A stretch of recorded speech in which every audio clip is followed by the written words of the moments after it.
And what I'm saying is, some things you're working on, some things still feel like an obstacle, and some things feel like you've worked on that and it's not such a problem anymore. But there might be some remnants of it left. That would help, because it's coming up, to look at it. It's never their problem. It's never their situation. Always look to see, oh, I'm holding that. That's an aspect of me.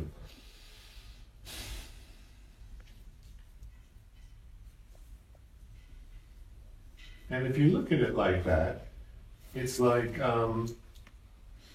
it's a gift. It's really a gift. Oh, look at that. I still am holding dread. Dread sometimes takes over.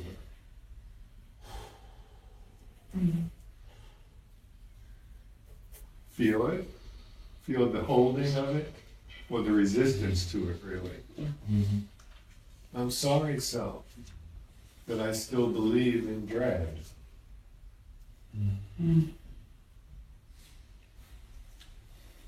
It's like saying, I am surrendering my position of dread to avoid you. Could you say that again, please? And I'm holding my position of dread to avoid you. You see, the will of the ego is so strong. Now, we say we all want goodness and love and happiness, but if that's not quite available, dread will do. Because it still keeps me separate. It's still in my domain of control. We know it well.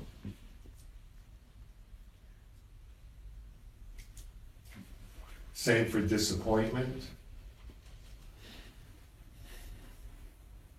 And looking for the bad outside of ourselves.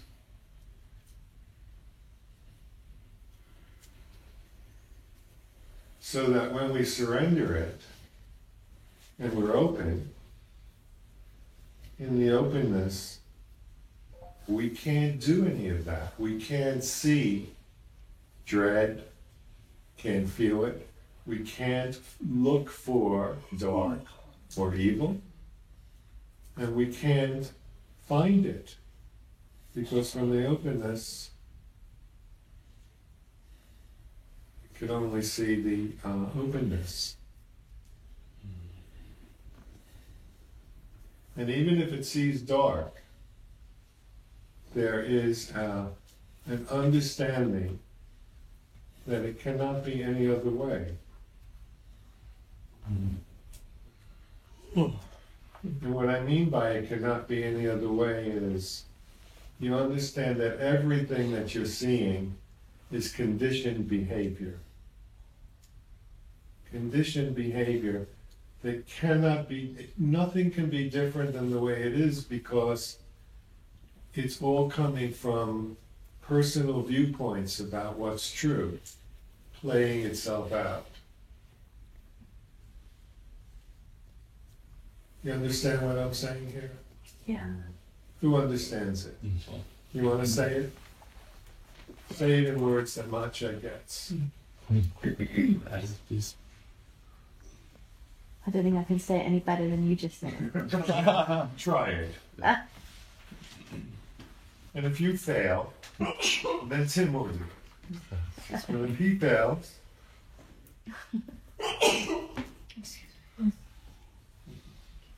You can only be who you've been programmed to be. that's it. Got it? Well done. Thank you, friend. Thanks, friend. Yeah, because you believe that to be true. What you're programmed to believe, what you've accepted as true, is what you spew out. And then if we're trying to change what they're spewing out, we're wrong. Because from their point of view, that's just the way it is. And everything is like that. It's like It's like trying to change people that are at war and hate and kill. That's their conditioning. They were taught that. That's the way you change things, you kill. Very bloody and brutal. You can't change that mentality, and you understand that. I remember Robert used to say, if you want to go into the Amazon and help save the trees, great. It's very altruistic. But the trees don't need your help. But if you want to do it, it's a positive action. It's nice. But the trees don't need your help. The only one you can really help is yourself. By paying attention to your programmed behavior.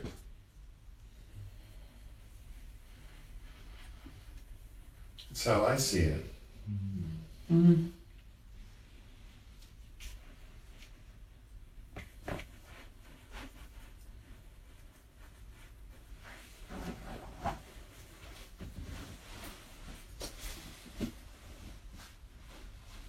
So even if you're standing for very altruistic things, good things, helpful things, that's all very, very nice.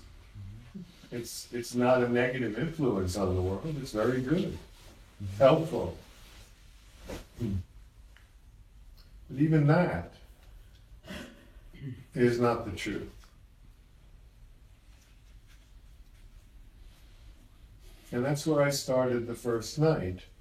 You either are playing the game to be a better citizen in what is called reality, or you crave to be real.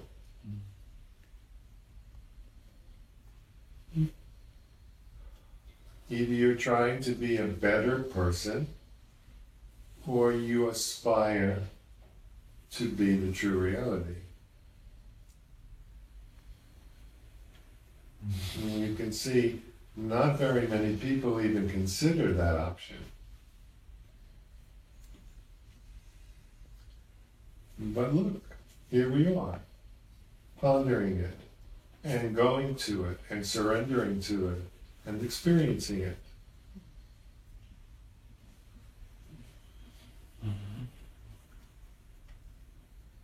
What about the both and? Say that again? The both and, the aspiration to, conscious, proactive engagement, following a plan.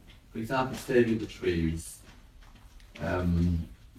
with the sense that you're part of conditioned, cultural, whatever, political process. There's almost no way that you can perfectly be detached and innocent in all of this yet. But I think there are kind of actions that are useful and reduce harm. So I kind of hold in a kind of a both end, rather than sort of almost like kind of a centerless floating sense of engagement, disengagement, doing what can be useful, and living with the kind of awareness that really it's almost against the backdrop of a universe that's unitary, non-dual. I've sensed that more and more. But I meant hopefully to be, again, and I take your point that there's a kind of a sense of when you go in, sort of almost, doing the right thing. But I'm getting back to music guitar's sense of what I picked from that was a kind of both and. I remember one of the stories in this book that where a young American is looking for enlightenment, etc. And as he tells the story, the young man actually works for his dad. Is engaged, this guitar says, go and marry the girl you're engaged to work for your dad, and you can do all of that. There's a kind, I kind of picked up from Philip's letter, there's a kind of an extraordinary aspect in the ordinary of you know, being aware of not fucking things up further than they actually are. You know, because there is a kind of energy, I think, in all of us, in the sense of there are choices. Mm-hmm. So I had a sense of you putting in either or, we kind of. But I have a sense of myself now, actually, the both and track, whatever. You can't help to do that. It's sorry. You can't help to be more in the world if you leave it. If you leave the world, you can't help but be more in the world. But it's not ignoring it. But you can't help it. Yeah. I think he communicated that perfectly. You can't help but be more in the world because you're not resisting the world. The more open you are, the more present you are. You're not saying no to any of it, even the stuff that the person would say no to. You can't say no. Yes. You cannot say no because you're open. You may not linger in it, but it's just the way it is. I've noticed over the time I've been with you, sitting here, I pick this because I can see the trees. And I have a certain... The openness. Yeah, and then when people close the curtains, in fact, I really want it. When people want to close the curtains. Well, I think it's Anything. I do the Apollo.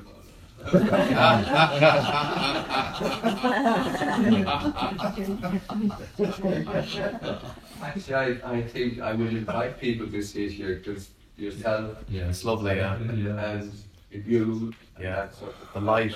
And that is a kind of. It's sort of a host of. Yeah, and I just posted my check Yeah, it's a lovely photo. outdoors that Cormac shot. He's smiling and he's wide open joy. Yeah. And so are the trees. And Yeah. the grass Yeah. and the hills. It's all the same. Yeah. No resistance No. from any of it. No. So, Brahma. Yeah.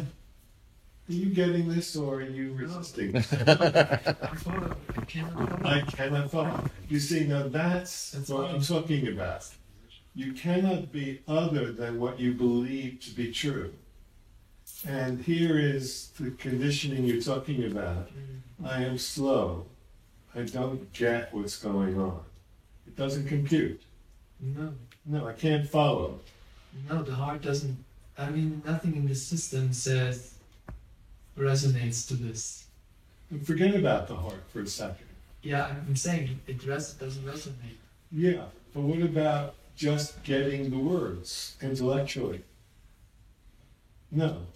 So it No. could be a belief that I don't get what's going on. Or it could be something like, I won't let it in. I'm at a crossroad. I have no clue what is going on at the moment. What is your judgment about not getting what's going on? How do you feel when all of this discussion is going on and you're sitting there not hearing it or feeling it? I was just reflecting on it myself, Mm-hmm. and it's almost I have no judgment to it, but I have no. It doesn't bother me and it doesn't elevate me. It used to. Yes, it's more of it can be a neutral state. I cannot agree and I cannot not agree. There's nothing coming up in this So brain. it's completely okay. I know that many, when it brings back past, like, how I grew up in this, like, I can't even put the words on this. You're doing fine. So, what is it when I'm slow? Yeah, I could. Many of my decisions are very slow. Were you told you were slow? No. Did they put you in a slow class? They basically, my mom basically put me in a school which I couldn't understand, and I was always the worst. You know, What kind of school? I was in a kind of like a gymnasium. What's kind of like what is it? That's something like a grammar school in India. It's a kind of like a school. It's a school system which gives you the ability to study afterwards, after 13 years in school. Gives you what? You can go to study and get a whatever BA, MA, whatever you want from that. So it was a good school, but I was just not fitting in it, and I was always put into schools, or I was put into I did an apprenticeship for chimney making actually. And, I was the worst, you know. I mean, I was always put, and I never made the decision myself. My mom made the decision for me, and I was too afraid to say, "Look, this is not how I can, what I want to do." So I was not recognized in this, in my feelings. Like, you know, I don't fit in this apprenticeship. I was never good in it. I didn't fit in this school, and I said that. And my grades were really, really bad. I had to beg at the end of the. After 5 years in the school, I had to beg to get out of it. Was there ever a time in your life? So this is what I'm saying. I'm slow. It's like- Was there ever a time in your life, Brahma, where you felt like you were in the flow and happy? Where this wasn't an issue, just life was just fine. Sure. Where? When I left New York, I felt I was in the flow. Like you left. I left my old life. Yes, I left this life which I couldn't understand. But what about when you were very little? Was there ever a time when you were carefree as a little boy? Yeah, I was carefree. Yeah, before you knew you were slow? Before you decided that?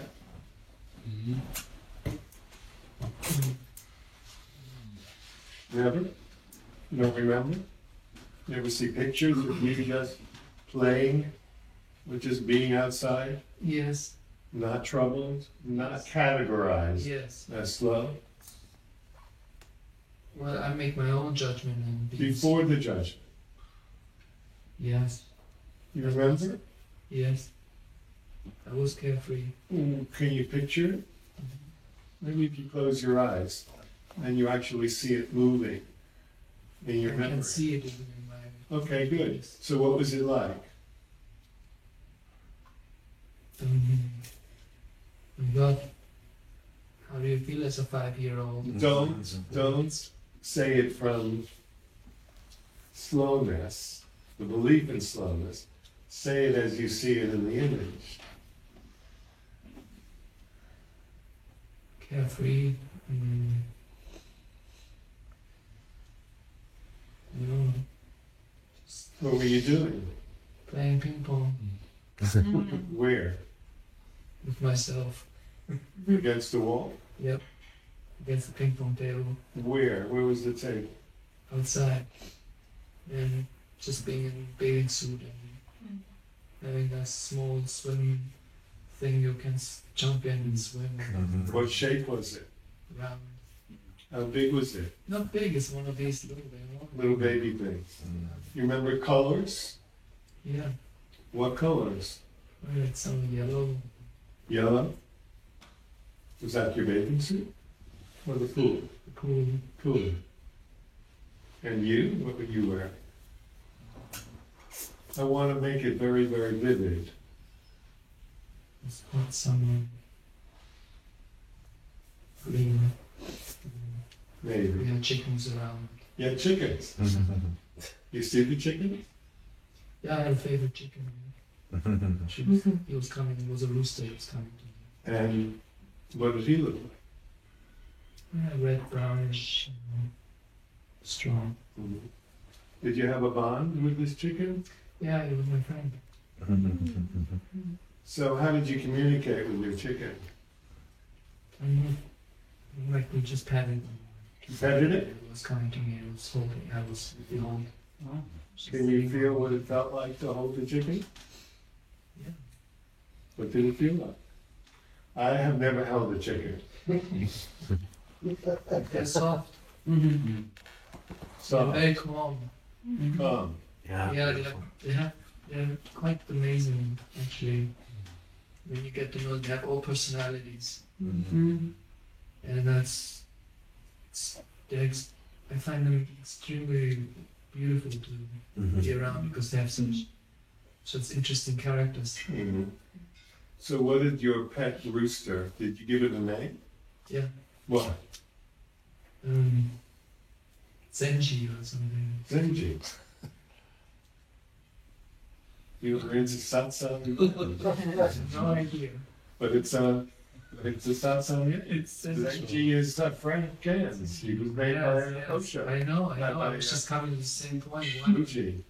Yes, I think it was called Zenji. Interesting. Where did that come from? Lifetimes. Pursuing silence. You know, I had Your a first teacher. really visual encounter once where there was I was in the middle of the sorry, I must tell the story, but I want to say now, I was in this room and there was like 4 or 5 and there was an appearance of a man coming and he was kind of clothed in Indian and dressed. It was like a ghost. He was a ghost, and he came. I was very shocked because I came in the middle of the room in the middle of the day. And there was this man standing, and he had white clothes, and he had a beard, and he was as surreal as we are here. Wow. And he just smiled at me, and then it was definitely an Indian man, and then he just disappeared.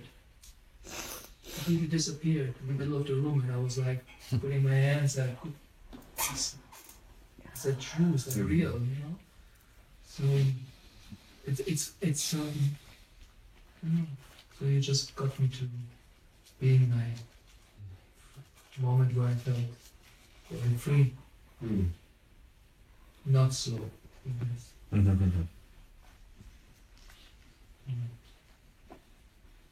Not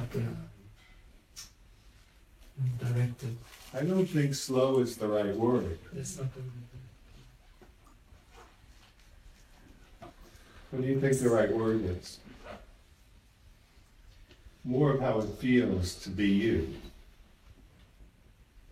It's complete. It's very warm and it's beautiful, Very warm and beautiful. innocent. And it's not the right. What's not right? It's not the right word. Well, but it's how you feel, right? Yeah, when it was just what it was. It was beautiful for me because I was only 5. Right.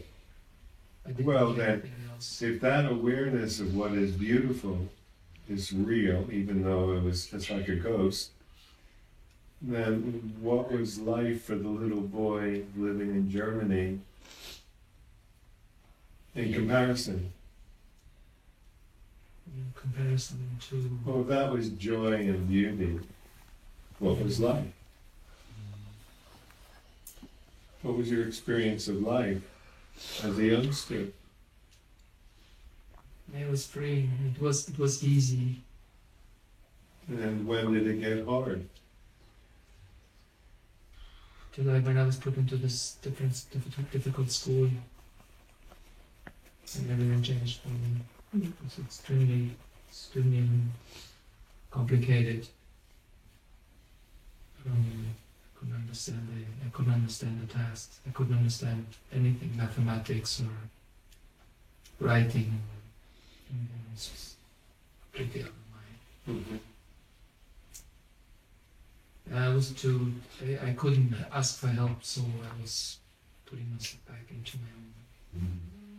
Couldn't ask for my mom or for my grandmother to help me to understand because I felt I was ashamed that I wasn't good enough to be good at competing with others in school. Mm. Guess here comes your.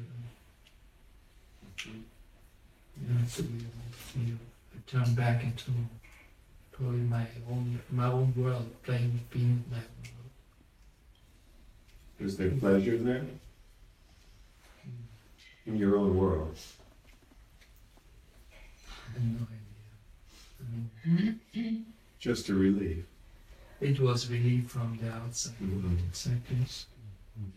So if everything is difficult and you don't understand and you can't ask questions and nobody can help you, not even the ones that love you,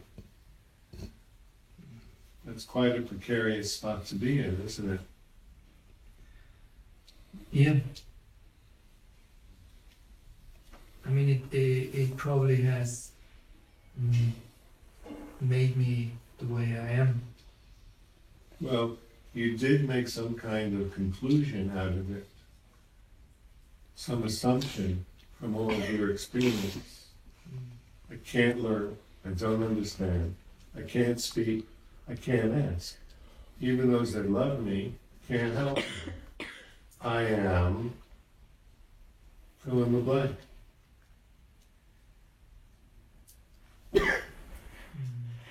Well, then that's when comes in.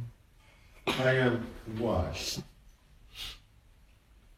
I guess not being seen, not being heard. All the negative impression comes in. Before the judgment, the word that comes to me is, I am lost. Yeah, me too. I am in my own life and I am lost. I don't know where I am.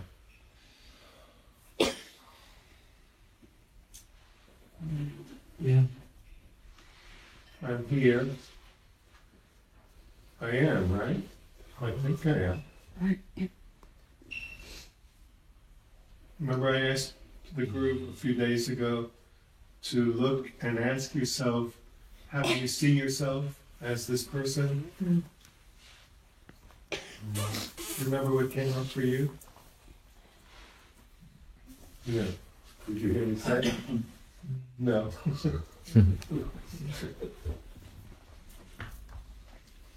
Well, this exploration is the answer to what I was asking. If you have a conclusion about yourself, like, I am lost,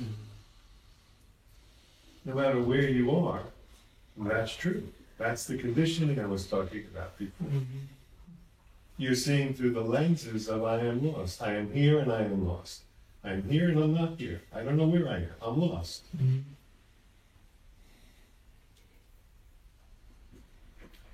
It Sometimes has it's stronger. than others. Yeah. But what is very true, in spite of all that, is that the heart is very open. You are very, very aware of your heart, much more than many people. Yeah. That's never lost. Yeah, I mean, as I can say, I'm not even sure why all of this has brought me into this. Well, it's like it's excluded. If I don't catch on to studies, I don't relate, I don't understand, it doesn't communicate to me, then your own heart is exposed automatically.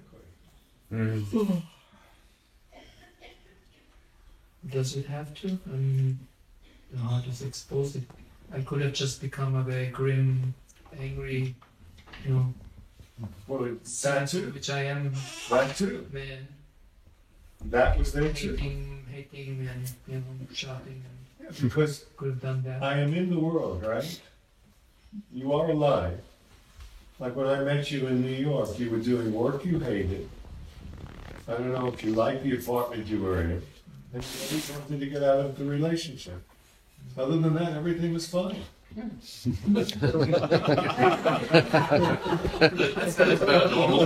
It's like Chinese massage where they walk all over you. I tried once with you. It was torture. You liked it. Torture became fun. What was it? I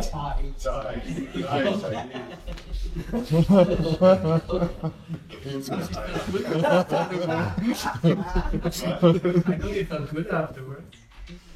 I didn't admit it, I'm sure. It was over. It's over. It was over. God. Don't twist my kneecap.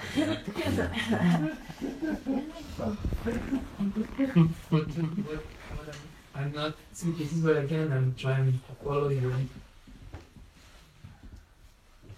And what do you get? When you try and follow, I mean, you are laughing and you are communicating, whether you realize it or not.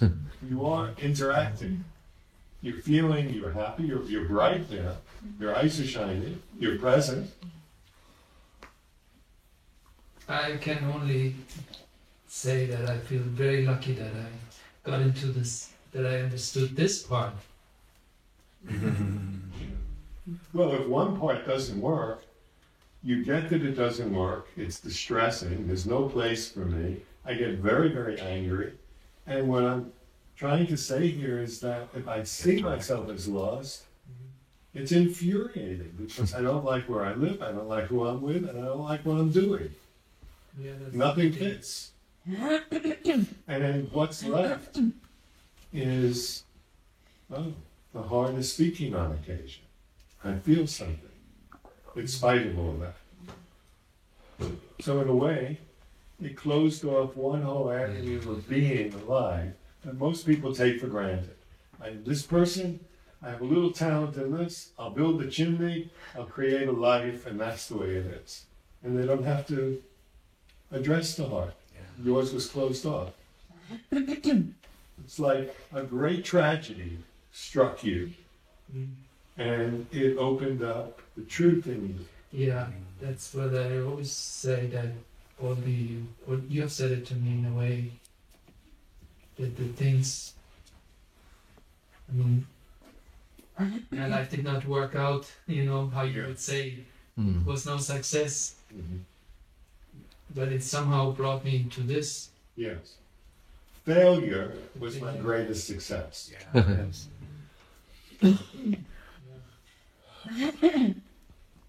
Many failures. Many, I mean, that's why, I mean, it's painful, Mhm. it's painful. Yes. So that painful that you're experiencing right this moment comes from I am lost, life is painful wherever I am. No matter what's going on, that's the lens we're talking about. That's the imprint of the conditioning. And nobody can remove it.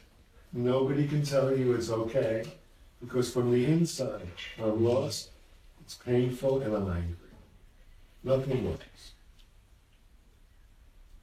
I'm not angry at this, I'm not angry. No, not now. You were speaking about, I'm talking about the history of this character. That's the mold of this character, the molding. And I am sorry, self, that I suffered so greatly and believed that I was a total failure. I'm sorry, self. okay, so I- it's like, when I would say, why would I say this now? This is, To rid yourself of the whole lens of the belief that wherever I am lost. I'm slow and lost. Wouldn't it be nice to hand it over, not to see from that lens? Say I can yes. say it, and still my mind says, I'm still the same. Lost. Listen, your mind Yeah. loves you being lost. Because it's in total control. It loves you suffering. Your own mind loves you suffering. Why would it give up its power to be in control for you to be free and open and happy and ignore it? It's used to being in control, and you honor it because you honestly believe that it cannot be changed. And you tried, and you failed over and over. So therefore you believe it 100%. Excuse me. So even when I suggest handing it over, it seems like it's ridiculous. Like, why experience another failure? Because the program says I'm gonna fail again. I mean, I'm gonna be lost again. Like, But nice. you trust me. Yeah. So I'm telling you what I think is good to work. Yeah, so I'm sorry, so that I so strongly believe that I'm feeling lost and in a favor. And breathe. Breathe. Don't think. Take a deep breath.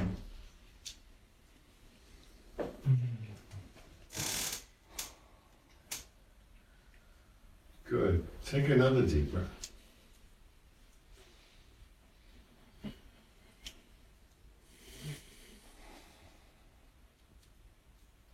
And again.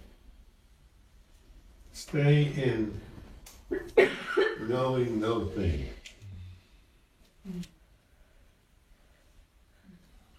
Please forgive me, self, for holding on firmly to being lost and slow. Please forgive me for being lost and being so slow, Believing it. believing.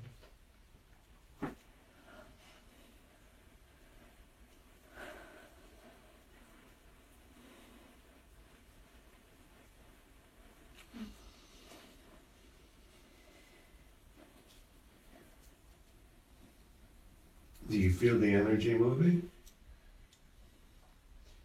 I feel shifting, and again, the mind is saying, "No, you're not slow." It's Say it again. the mind is saying, "I am slow." Means I can't find a satisfying more. Satisfying. Satisfying, how do you say? Place. Place, work. Stop. Perfect. You let go of a lot of energy. I could see it leaving. And the mind immediately interjected with this. So, fine. I am sorry, self, that my mind is adamant that I believe that I will always be slow. I'm sorry, so that my mind is so adamant, believing that I will always be slow and inadequate. Yeah, fine. Take a breath. That's it. You've done it. Take a breath. Nice deep breath. All the way down to your abdomen. And again.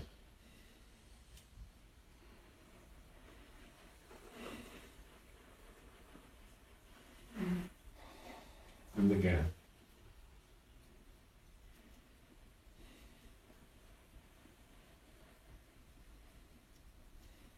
Please forgive me for believing all this. Please forgive me for believing all this. Breathe.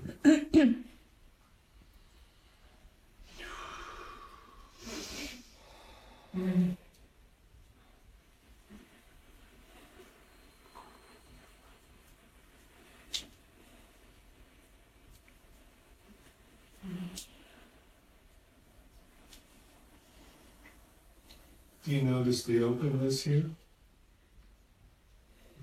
Do you notice that your mind stopped? Do you notice that you're awake and conscious? And you're here? And that you didn't have to know anything? Your being here was not conducive to having some kind of intelligence or fitting in? You're here Mhm. and you're empty. How does that feel?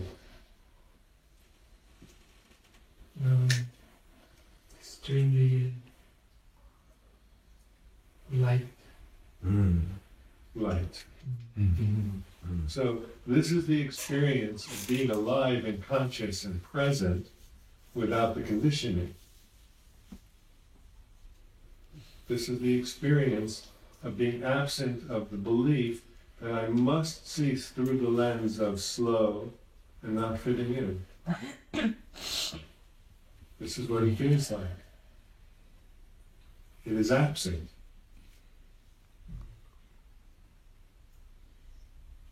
I'm not saying it's not in the sidelines trying to come in and take over on, but in this moment, it's not here.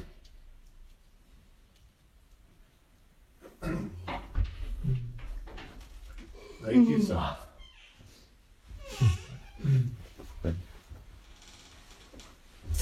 Thank you, sir.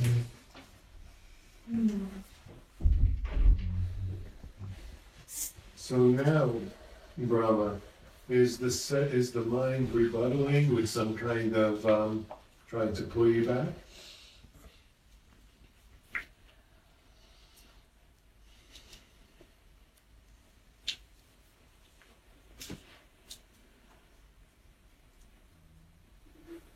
No. No, it's not bothering. No, it's not bothering.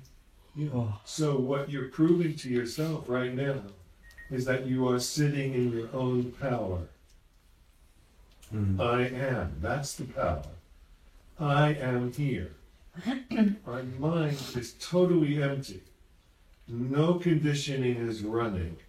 I am extremely present. And that is the power that I am. I have merged with the self. No separation, no duality.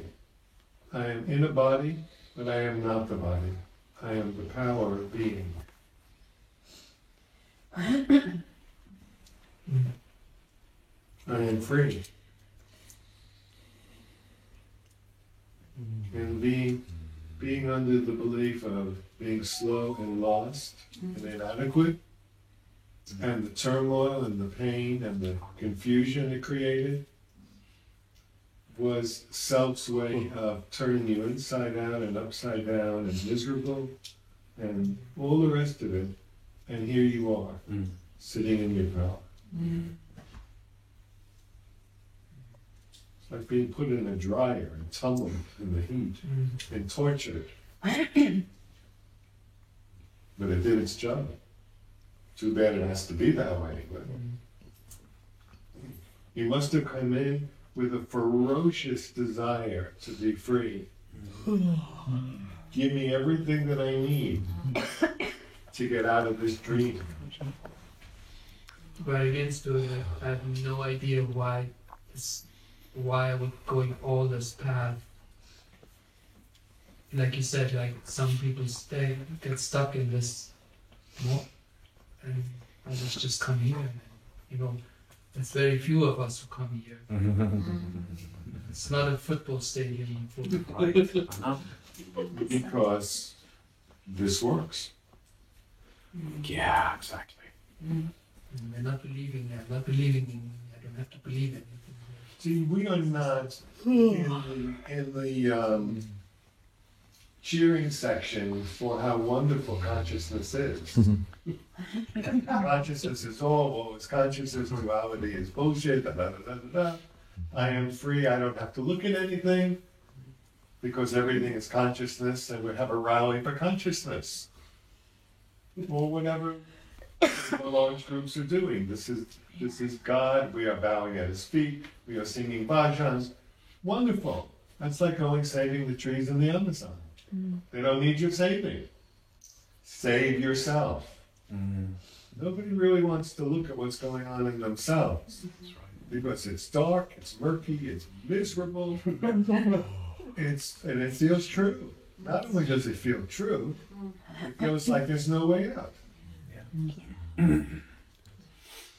Well, that's a fucking lie.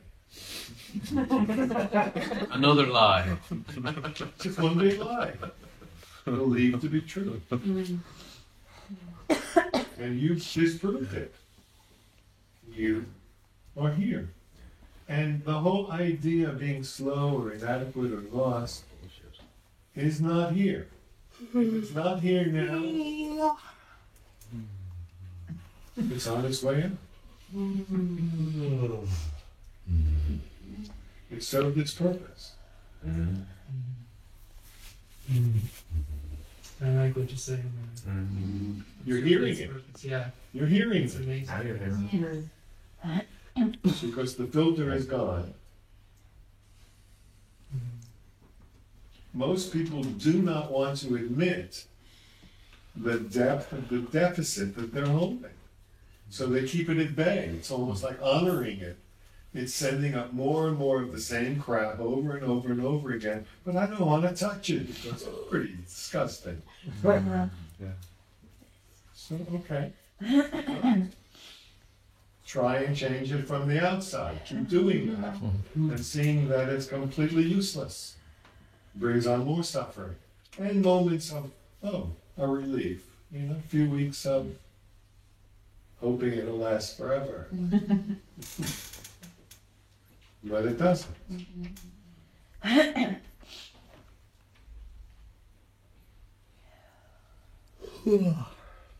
So I think it's very powerful to really look at what it is you believe about yourself in a few words, like Brahma did.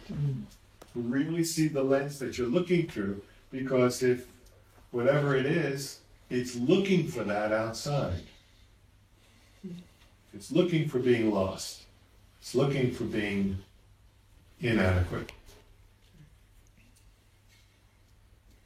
It's looking for the bad.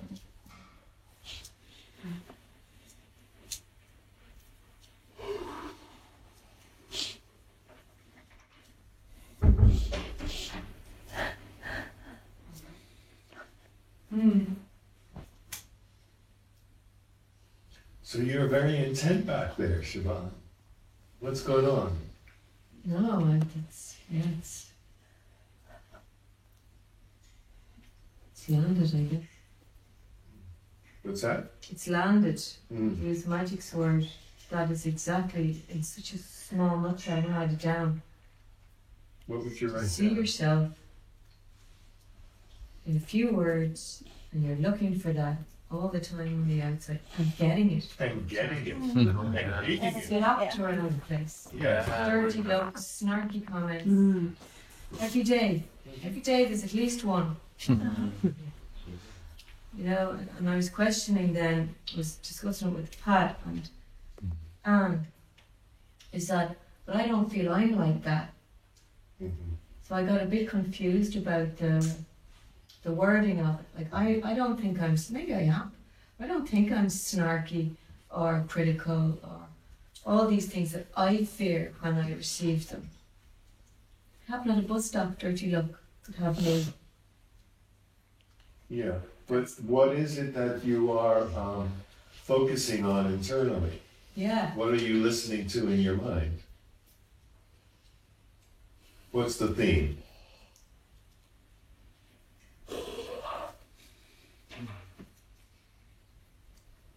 When you were a child, were you welcomed with open arms?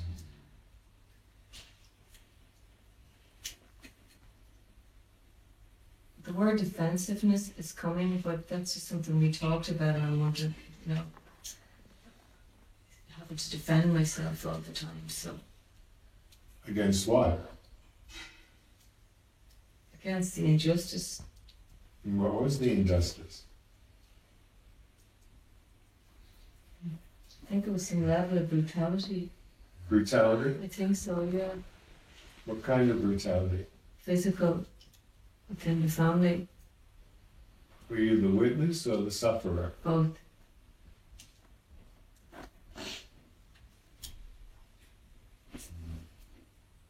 And what was the verbiage that went along with it? Run, Hmm? run. run, and that was the reaction. Oh, okay. What was the label that was put on you? On me, oh, cheeky. Cheeky? Cheeky pup.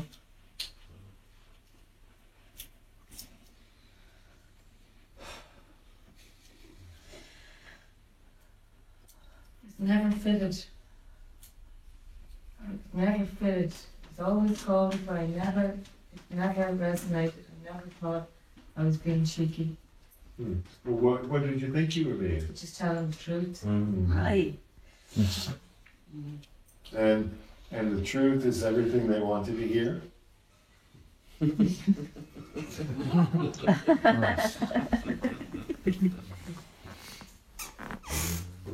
Obviously not.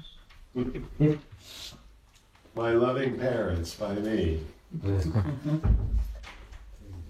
Everybody loves to be told how wonderful they are.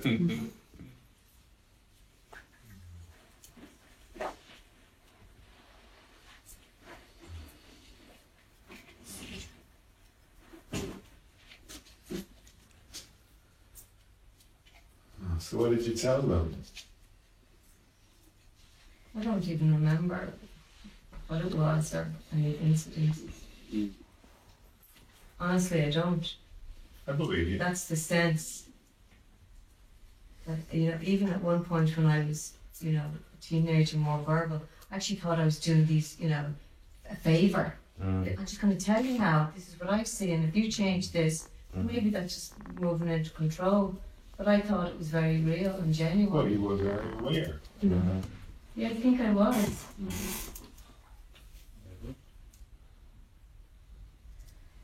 But they didn't want to hear it until I was older and of more value to them, Yes. as a whatever. And then I was like, well, forget it now, because I'm not interested. So there was that. I got stubborn about it. I lost any kind of softness around it. 'Cause it was just, Well, sorry. that's fine. It's just that what's dawning on me is that if it's innocent and you're just saying what you're seeing, you think it's helpful, and the reaction is a force of anger and brutality and yelling and hatred, then some kind of assumption must be drawn between being innocent and telling it truthfully and a reaction that's a storm of hatred in physical and abusive ways. That people, particularly people that love you and take care of you, people are what? What's the assumption? Yeah. Not safe. Yeah. No. No. Moving on. Don't go to your head. Oh God, I just heard the word assholes. Yeah. Yes. And assholes sneer. Yeah. Always. They don't care what you say. The attitude is fuck you.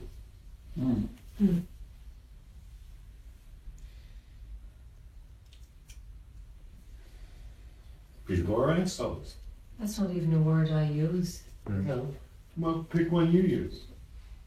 That's the one that fits.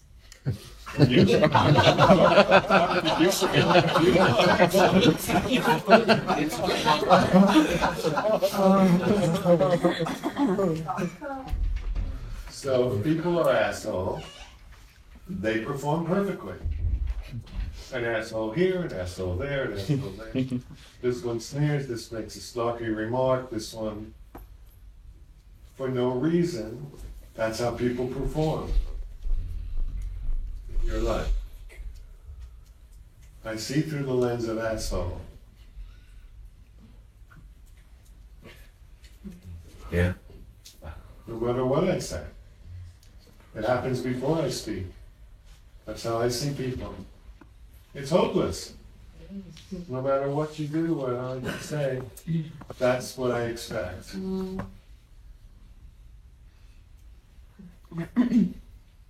Because that's what you learn. That's what you lived in.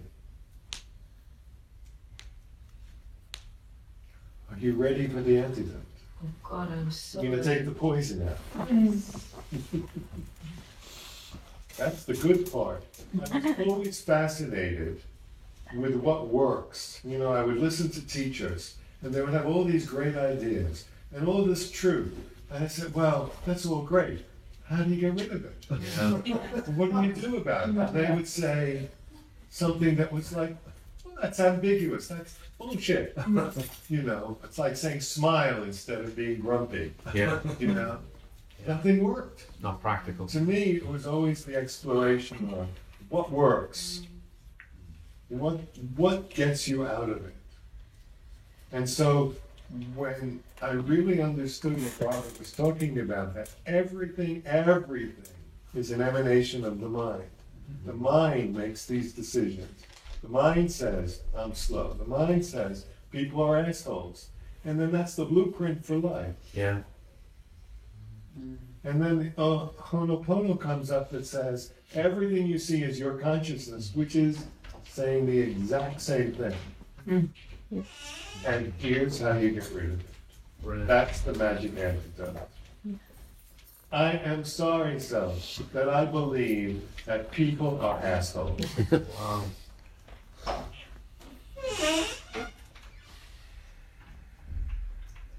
I'm sorry, self, that I believe that people are assholes. Breathe. And again. Get lost in the breathing.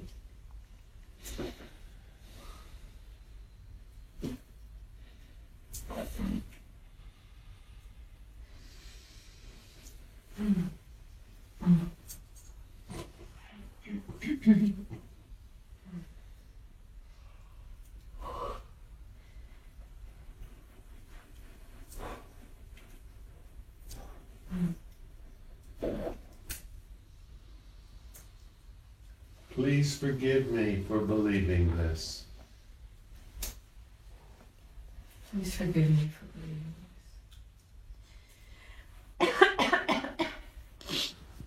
this.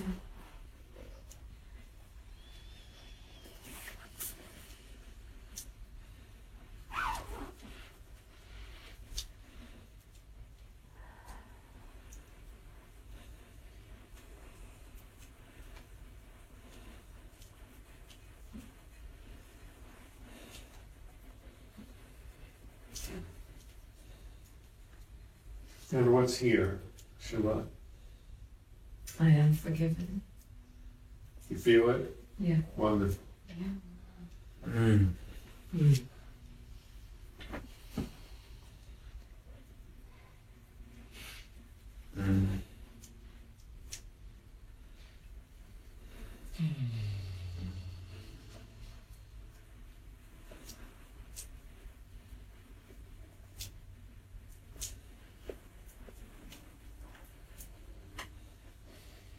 Thank you, Stuart.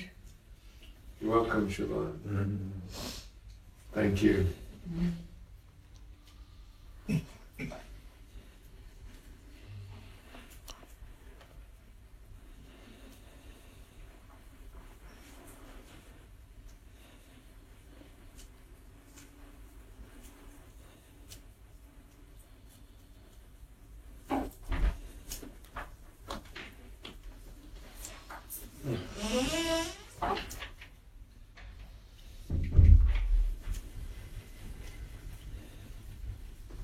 Hi, Mary.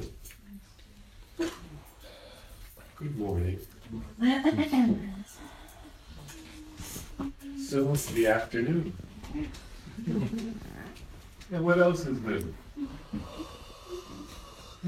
Well, I related to those both very strong.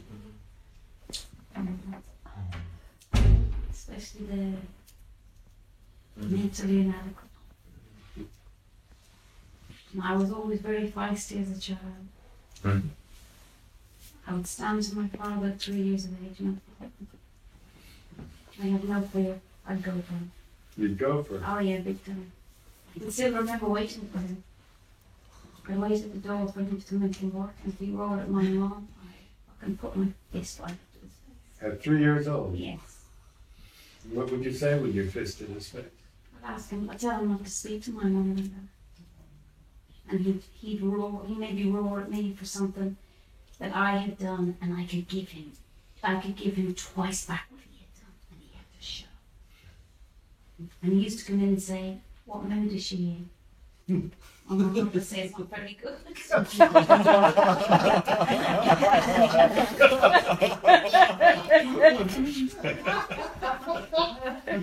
I used to have those boots, red wellies, and once the red wellies were on, Mum said, "Oh Jesus, this is trouble, she's going to start." They were afraid of you. It's like, "Stop." Yeah.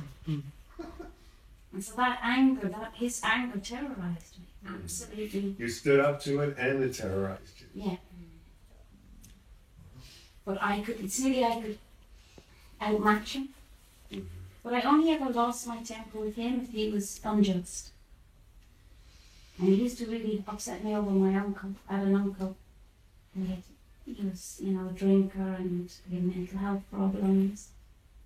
And I really loved him because I was the only dark child among 6 all blondes, and my mum and dad were like blonde, and I'm this dark child, and I didn't feel I fit in. At a very small age, I used to look at them all and think, I don't belong here. And I used to sit beside my uncle, so if my father threatened, I remember one night he threatened to throw him out. I was about 12 and I just took the pot off the wall, it was a copper pot, and put it to my father's head. They were trying to hold me back, and I just went right up to him.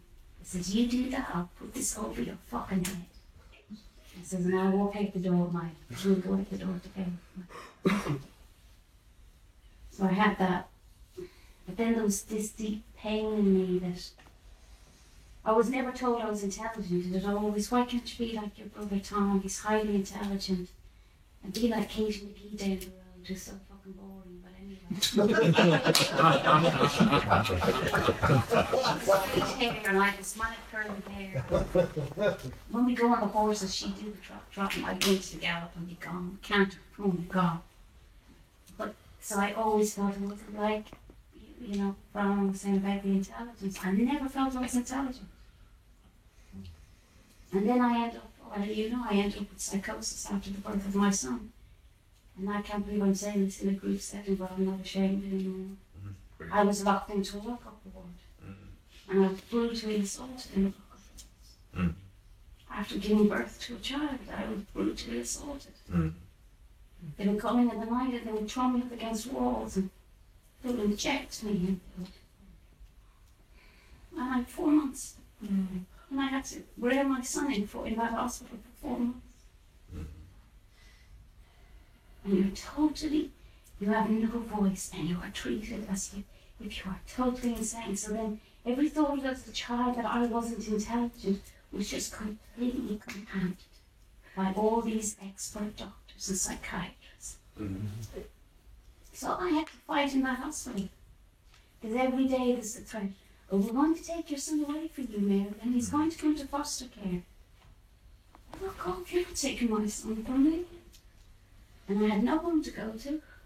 I didn't even have a pushchair to put that child in. I had no money. I had nothing. And I was left. Mary, take a breath. In the game. You do know that that's all finished. Oh, it's gone. Great. Take another breath. I don't think we can say more. You have to take a pot. The reason I'm saying it in the group is I never could say that before. I know that, and it's phenomenal. Take a breath. And again. And again.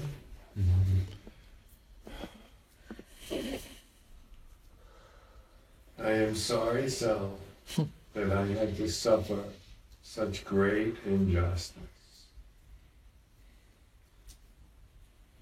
I'm sorry, son, that I have to suffer such great injustice. You breathe.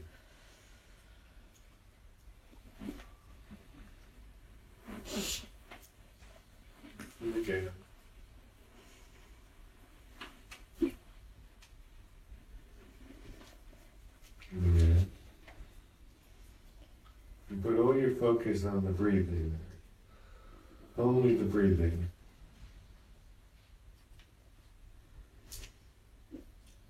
Please forgive me for believing I have to fight for my life.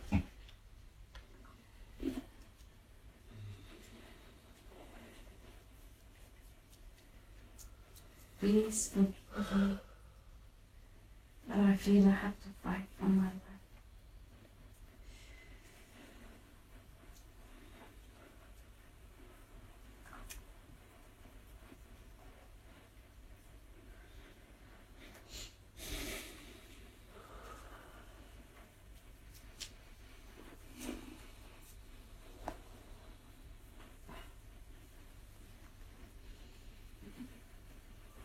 Mm.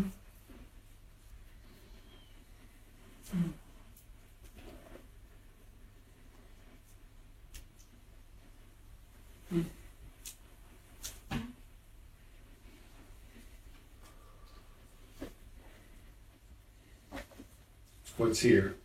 Just like a liberation, as I've said, no, not a shame. Mm. I saw much shame. Yeah, because it's over. It's good. And it's not like that I feel anyone else anymore. Mm-hmm. Brilliant. Mm. But even at 3, and maybe before, there was a strong belief that you have to fight for your life. It's like very unusual for a small child to have to physically stand up for themselves to survive.